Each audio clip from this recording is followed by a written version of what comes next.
তার বিরুদ্ধে মিথ্যা মামলা দেওয়া যাবে না, এটা আমরা হাজারবার বলেছি। আমরা তো ইনসাফ চাই, আমরা ইনসাফ জুলুমের বিপরীতে আরেকটা জুলুম চাই না। তো আমি আপনাদের মাধ্যমে শুধু আজকে একটাই কথা বলি, সেটা হলো আমরা এই গণ অভ্যুত্থানের 1 বছর পার হয়েছি, এইটা অত্যন্ত কষ্টকর।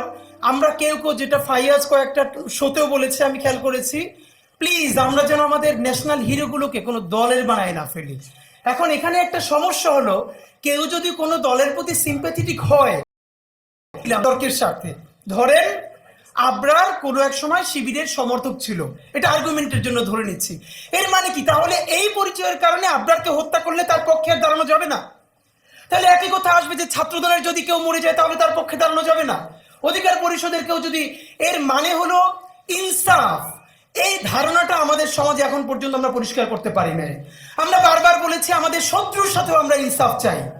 যে ছাত্রলীগ সরাসরি গণহত্যা করে নাই, গুম করে নাই, হত্যা করে নাই, ধর্ষণ করে নাই, তার বিরুদ্ধে মিথ্যা মামলা দেওয়া যাবে না, এটা আমরা হাজারবার বলেছি। আমরা তো ইনসাফ চাই, আমরা ইনসাফ জুলুমের বিপরীতে আর একটা জুলুম চাই না।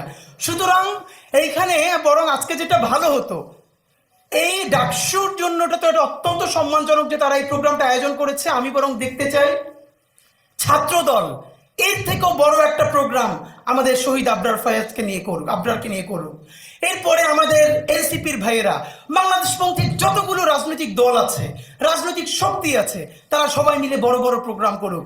আমাদের আবরারের এই চেতনা, এইটা বিশ্ববিদ্যালয়ের বইয়ের মধ্যে তো রাখলে চলবে না, এটাকে আমাদের বাংলাদেশের প্রত্যেকটা প্রাইমারি স্কুল পর্যন্ত পৌঁছে দিতে হবে।